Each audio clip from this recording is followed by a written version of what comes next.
Assalamualaikum warahmatullahi wabarakatuh. Yang saya hormati Bapak Profesor Mahfud Solihin selaku dosen pembimbing, yang saya hormati Bapak Ibu dosen penguji, dan yang saya hormati teman-teman dimanapun berada. Perkenalkan, nama saya Sinta Putriana, mahasiswi Magister Sains Akuntansi Universitas Gadjah Mada, Yogyakarta.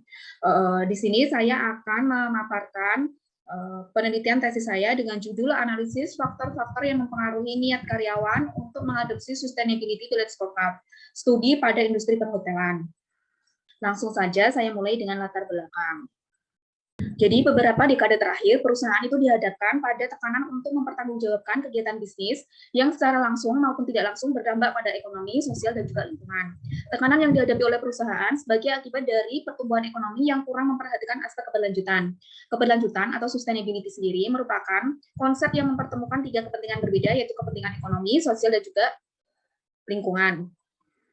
Apabila suatu perusahaan beroperasi tanpa mempertimbangkan aspek keberlanjutan, maka akan menimbulkan berbagai dampak terhadap lingkungan, sosial, dan ekonomi seperti menipisnya ekologi, menurunnya sumber daya alam, kemudian kesenjangan sosial, dan permasalahan-permasalahan lain dari akibat dari tidak memperhatikan aspek keberlanjutan. Nah, sebaliknya, masalah-masalah tersebut dapat diselesaikan dengan adanya pembangunan berkelanjutan atau sustainability development. Sustainability development atau pembangunan berkelanjutan sendiri merupakan pembangunan saat ini tanpa mengorbankan generasi berikutnya. Jadi pembangunan yang dilakukan saat ini dengan pertimbangan tidak merugikan generasi yang akan datang. Pariwisata berkelanjutan dan green hotel merupakan perwujudan berkelanjutan dari pembangunan berkelanjutan. Di Indonesia sendiri, pariwisata merupakan salah satu sektor yang semakin penting seiring dengan kontribusi yang diberikan dari sektor pariwisata seperti pendapatan daerah, pendapatan devisa, kemudian penyerapan investasi, kemudian pembuka lapangan pekerjaan, dan pengembangan daerah di seluruh wilayah di Indonesia. Namun semenjak adanya COVID-19, perekonomian dunia itu terpuruk dan industri pariwisata menjadi industri yang paling terdampak, di mana penurunannya itu hingga mencapai 60-80% dalam kontribusi ekonomi pada tahun 2020. Selain itu, COVID-19 juga menjadi pelajaran bagi industri pariwisata untuk mempercepat transformasi pembangunan berkelanjutan. Hal tersebut dikarenakan karena industri pariwisata ini dianggap sebagai salah satu industri yang menjadi kunci dalam pencapaian pembangunan berkelanjutan. Hal tersebut karena industri pariwisata merupakan salah satu industri yang memiliki dampak paling banyak terhadap kerusakan lingkungan.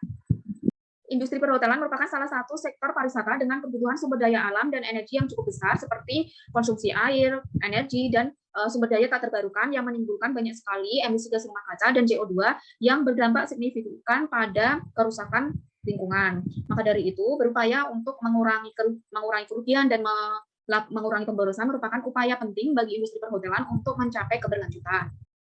Melalui Green Hotel, industri perhotelan berupaya untuk menerapkan inisiatif lingkungan dan tanggung jawab sosial. Green Hotel akan kehilangan legitimasi dan tertinggal dari pesaing jika gagal memenuhi tuntutan lingkungan dari berbagai pemangku kepentingan. Tantangan yang dihadapi oleh manajemen keberlanjutan termasuk Green Hotel saat ini adalah bagaimana berkontribusi pada pembangunan berkelanjutan dengan mengintegrasikan antara ekonomi, sosial, dan lingkungan secara bersamaan. Kurangnya integrasi antara kinerja ekonomi, kinerja lingkungan, dan juga kinerja sosial akan menghambat pencapaian kinerja secara simultan. Karakteristik industri berperan penting dalam menentukan pendekatan akuntansi dan pengukuran kinerja yang tepat. Industri pariwisata dan perhotelan merupakan industri padat karya yang membutuhkan alat pengukuran kinerja yang komprehensif, yaitu tidak hanya mengukur kinerja keuangan, tetapi juga kinerja karyawan dan pelanggan. BSC atau Balance Scorecard merupakan alat manajemen yang efektif untuk menerjemahkan visi, misi, dan strategi menjadi sebuah tindakan, kemudian mengukur kinerja keuangan dan non-keuangan, serta dapat digunakan untuk mengidentifikasi masalah dengan cepat. Selain itu, BSC juga dapat mengatasi berbagai tantangan manajemen keberlanjutan, seperti mengintegrasikan 3 pilar keberlanjutan melalui satu alat analisis yang disebut sebagai Sustainability Balance Scorecard. Karakteristik hotel yang kompleks dengan fungsi dan layanan yang beragam serta berorientasi pada pelanggan yang mudah sekali berubah membuat BSC sebagai alat manajemen strategis sangat penting diterapkan oleh industri perhotelan. Terlebih jika hotel tersebut menerapkan strategi keberlanjutan. Penelitian-penelitian mengenai BSC sudah banyak dilakukan di beberapa industri seperti industri perbankan, kemudian manufaktur, kemudian sektor publik, dan juga di perbankan. Namun menurut Fatima dan Elbana, penelitian mengenai BSC pada industri perhotelan itu masih relatif sedikit karena industri perhotelan itu belum sepenuhnya menggunakan BSC sebagai alat pengukuran kinerja. Maka dari itu, penelitian terkait BSC pada industri perhotelan itu masih sangat diperlukan.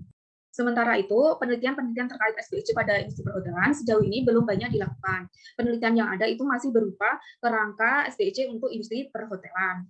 Sedikitnya penelitian terkait SPSC pada industri perhotelan dimungkinkan karena SPSC itu belum banyak diadopsi oleh industri perhotelan. Mencari tahu penghambat yang menyebabkan industri perhotelan belum banyak mengadopsi SPSC akan bermanfaat untuk peningkatan adopsi SPSC pada industri perhotelan. Penelitian terdahulu sendiri mengungkapkan bahwa salah satu penghambat industri perhotelan dalam mengadopsi SPSC adalah kurangnya dukungan dari karyawan. Kaplan dan Norwood sendiri sebagai pendiri BSC juga mengungkapkan bahwa dukungan dan kerjasama dari berbagai pihak, mulai dari karyawan, manajemen menengah, dan manajemen atas itu sangat penting dalam tercapainya keberhasilan balance scorecard ini. Maka dari itu, dari latar belakang tersebut, maka penelitian ini ingin menguji faktor-faktor yang mempengaruhi niat hotel untuk mengadopsi SPSC berdasarkan perspektif karyawan. Penelitian ini menggunakan TAM dan TTB sebagai dasar untuk melakukan penelitian, di mana TAM itu menjelaskan bahwa niat seseorang untuk menggunakan suatu sistem itu dipengaruhi oleh persepsi kemudahan penggunaan dan persepsi kegunaan dari sistem tersebut. Selain itu, penelitian ini juga menggunakan teori of planned behavior yang menjelaskan bahwa niat seseorang untuk menggunakan suatu sistem itu dipengaruhi oleh 3 prediktor, yaitu norma subjektif, sikap, dan juga persepsi kontrol perilaku. Berdasarkan latar belakang yang sudah saya jelaskan, maka pertanyaannya adalah sebagai berikut, bisa dibaca. Metode penelitian. Jadi penelitian ini merupakan penelitian kuantitatif dengan pendekatan survei. Kemudian populasi yang digunakan dalam penelitian ini adalah Green Hotel yang meraih penerimaan Green Hotel Award pada tahun 2011 sampai 2019. Selain itu, sampel yang dipilih itu menggunakan kriteria purposive sampling dengan kriteria yang pertama adalah karyawan atau staf pada hotel yang penerima Green Hotel Award pada tahun 2011 sampai 2019. Selain itu, responden itu dipilih juga berdasarkan pada pengetahuan terkait isu berlanjutan. Kemudian teknik pengumpulan data. Teknik pengumpulan data yang digunakan dalam penelitian ini adalah metode survei menggunakan Google Form. Kemudian data mengenai Green Hotel Award itu diperoleh dari website resmi Kementerian Pariwisata dan Ekonomi Kreatif. Kemudian email, telepon, dan nomor HP dari masing-masing hotel dapat diperoleh dari website resmi masing-masing hotel tersebut. Kemudian teknik analisis data. Teknik analisis data yang digunakan dalam penelitian ini adalah teknik analisis menggunakan STEM-PLS dan aplikasi yang digunakan adalah WAP PLS 7.0.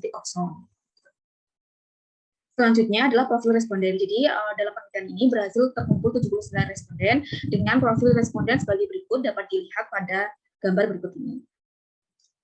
Hasil dan pembahasan. Jadi di dalam penelitian ini terdapat 10 hipotesis, di mana hipotesis pertama adalah persepsi kemudahan penggunaan SPSC berpengaruh positif signifikan terhadap sikap karyawan terhadap pengadopsian SPSC.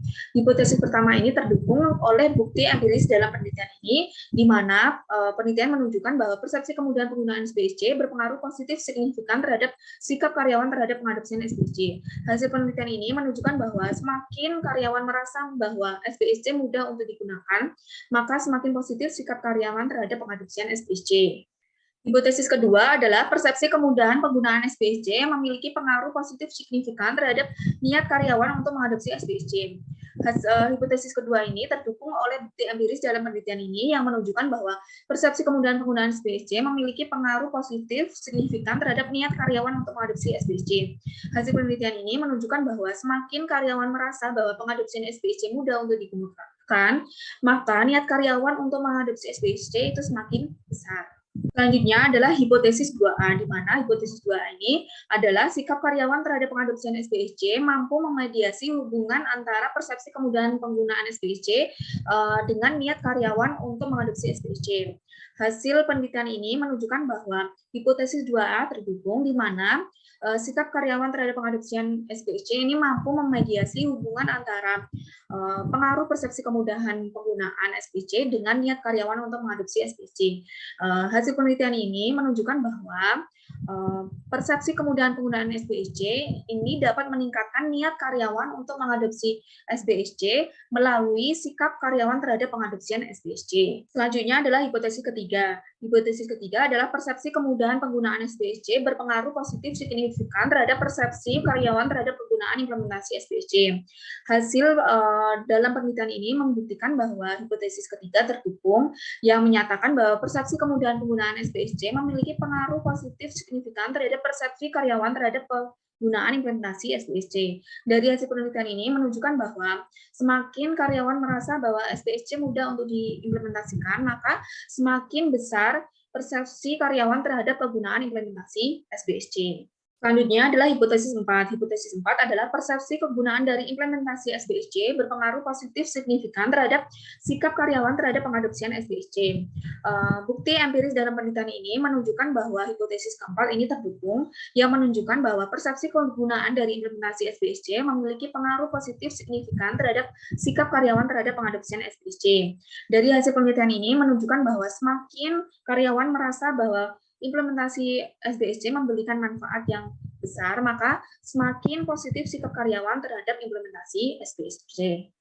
Hipotesis selanjutnya adalah hipotesis kelima. Hipotesis kelima adalah persepsi kegunaan dari pengadopsian SBSC berpengaruh positif signifikan terhadap niat karyawan untuk mengadopsi SBSC. Dari bukti empiris dalam penelitian ini menunjukkan bahwa hipotesis kelima tidak terdukung, di mana hasil penelitian menunjukkan bahwa persepsi kegunaan dari pengadopsian SBSC tidak dapat meningkatkan niat karyawan untuk mengadopsi SBSC. Di sini terdapat beberapa penjelasan kenapa penelitian ini tidak mendukung hipotesis kelima, yaitu yang pertama, persepsi terhadap penggunaan BSC itu bervariasi di semua tingkatan manajemen. Jadi penelitian ini menggunakan persepsi karyawan, sedangkan penelitian-penelitian terdahulu itu menggunakan sampel yang berbeda-beda, sehingga membuat penelitian ini berbeda dengan penelitian sebelumnya. Kedua, menurut Jamieson, perubahan itu dianggap peluang bagi manajer, namun bagi karyawan perubahan itu dianggap sebagai beban. Maka dari itu, bagi manajer penting untuk memberikan pemahaman bagi karyawan bahwa SBSC ini mudah untuk digunakan. Hipotesis selanjutnya adalah hipotesis 5A. Hipotesis 5A adalah sikap karyawan terhadap pengadopsian SBSC mampu memediasi hubungan antara persepsi karyawan terhadap penggunaan SBSC dan niat karyawan untuk mengadopsi SBSC. Dari bukti empiris dalam penelitian ini menunjukkan bahwa hipotesis 5A didukung oleh penelitian ini, yang menunjukkan bahwa sikap karyawan terhadap pengadopsian SBSC mampu memediasi hubungan antara persepsi kegunaan dengan niat karyawan untuk mengadopsi SBSC. Dari temuan ini menunjukkan bahwa persepsi karyawan terhadap penggunaan SBSC mampu meningkatkan niat karyawan untuk mengadopsi SBSC melalui sikap karyawan terhadap pengadopsian SBSC. Hipotesis selanjutnya adalah hipotesis 6, di mana hipotesis 6 ini adalah sikap karyawan terhadap pengadopsian SBSC berpengaruh positif signifikan terhadap niat karyawan untuk mengadopsi SBSC. Dari bukti empiris dalam penelitian ini menunjukkan bahwa hipotesis ke-6 ini terdukung, di mana penelitian ini menunjukkan bahwa sikap karyawan terhadap pengadopsian SBSC berpengaruh positif signifikan terhadap niat karyawan untuk mengadopsi SBSC. Dari temuan ini menunjukkan bahwa semakin positif sikap karyawan terhadap pengadopsian SBSC, maka niat karyawan untuk mengadopsi SBSC ini semakin meningkat. Hipotesis selanjutnya adalah hipotesis ketujuh, di mana hipotesis ketujuh ini adalah norma subjektif berpengaruh positif signifikan terhadap niat karyawan untuk mengadopsi sustainability balance scorecard. Dari bukti empiris dalam penelitian ini menunjukkan bahwa hipotesis ketujuh terdukung, di mana hasil penelitian menunjukkan bahwa norma subjektif berpengaruh positif signifikan terhadap niat karyawan untuk mengadopsi sustainability balance scorecard. Dari hasil temuan ini menunjukkan bahwa semakin besar norma subjektif yang terdiri dari saran manajer, rekan kerja, dan atasan mampu meningkatkan niat karyawan untuk mengadopsi sustainability balance scorecard. Hipotesis terakhir adalah hipotesis ke-8 yang menyatakan bahwa persepsi kontra perilaku berpengaruh positif signifikan terhadap niat karyawan untuk mengadopsi sustainability balance scorecard. Dari temuan empiris, penelitian ini menunjukkan bahwa hipotesis ke-8 terdukung, di mana penelitian ini menunjukkan bahwa persepsi kontra perilaku berpengaruh positif signifikan terhadap niat karyawan untuk mengadopsi sustainability balance scorecard. Dari temuan ini menunjukkan bahwa semakin karyawan merasa bahwa dia berpeluang dan memiliki kemampuan untuk mengadopsi SBSC, maka semakin besar niat karyawan untuk mengadopsi sustainability balance scorecard. Terakhir adalah keterbatasan penelitian selanjutnya dan implikasi. Terdapat beberapa keterbatasan dalam penelitian ini. Yang pertama itu adalah sampel yang kecil. Jadi dalam penelitian ini rencana awalnya itu mengumpulkan responden dari 38 hotel, tetapi yang berhasil dikumpulkan adalah 6 hotel dan hanya 79 responden. Ini termasuk yang kecil, sampel kecil, sehingga akan mempengaruhi generalisir. Kemudian yang ketiga yaitu hanya faktor TAM dan TPP. Jadi penelitian ini hanya mempertimbangkan faktor TAM dan TPP, tidak mempertimbangkan faktor lain yang dapat mempengaruhi TAM dan TPP. Kemudian penelitian selanjutnya. Jadi penelitian selanjutnya dapat melakukan penelitian dengan menggunakan metode mixed method. Kemudian dapat menambahkan objek lain seperti mempertimbangkan objek lain atau menggunakan objek lain seperti hotel bintang 3, bintang 2, dan bintang 1. Penelitian selanjutnya juga dapat melakukan survei pada tingkat yang berbeda. Jadi penelitian ini kan hanya pada tingkat karyawan. Penelitian selanjutnya itu dapat pada tingkat yang lebih atas seperti manajer atau supervisor. Kemudian selain itu penelitian selanjutnya juga dapat mempertimbangkan menggunakan objek penelitian lain seperti